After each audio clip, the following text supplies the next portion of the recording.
બહુ ઇમ્પોર્ટન્ટ હોય છે. ઘણી બધા મુદ્દા હું સારો સવાલ એવો પૂછી કાઢું છું. તો પહેલો એવો સવાલ એક છે કે મૂવીનો રિવ્યુઝ બહુ સારા છે, એઝ અ બધાનું પ્રેઝન્ટેશન સારું છે, બધાની મહેનત સારી છે, પણ તમે સેટિસ્ફાઈડ છો?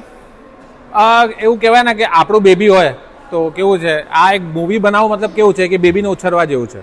સો એમાં તમને થોડું ચેલેન્જીસ આવે. તો મૂવીમાં સૌથી પહેલું ચેલેન્જ હતું બજેટનું, બિકોઝ નિયોટેક કોલેજ લેવાનું, આટલા બધા લોકોને ખાવા પીવાની અરેન્જમેન્ટ કરવાની, ક્રૂને લઈ જાઓ, મેકઅપ આર્ટિસ્ટથી લઈને બધાના કોસ્ટ્યુમ સમજવાના, કે આના બધા એક એક કેરેક્ટર છે ને તમને જોશે યુનિક કેરેક્ટર છે.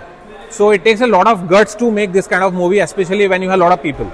તો આના જલજીરા હમણાં જ ગયા વર્ષે આવી હતી, તો એનો પણ બજેટ વધી ગયું હતું, એન્ડ દેન રિકવરી ધીરે ધીરે આવે છે આપણી, રાઈટ, ગુજરાતી મૂવીઝમાં તમને ખબર જ છે. તો it took A lot of time.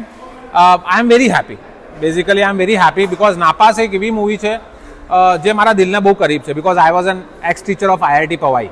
Okay. I taught Linux and networking in to ન્યુયોર્કમાં પણ મેં ભણેલું છું, જાતે સ્કોલરશિપ કરી છે. અને મારા ફાધર્સ બહુ વહેલા જતા રહ્યા એજ એ 6. તો મેં વડાપાઉં વેચ્યા છે. I have clean public toilets and I am not ashamed to admit it.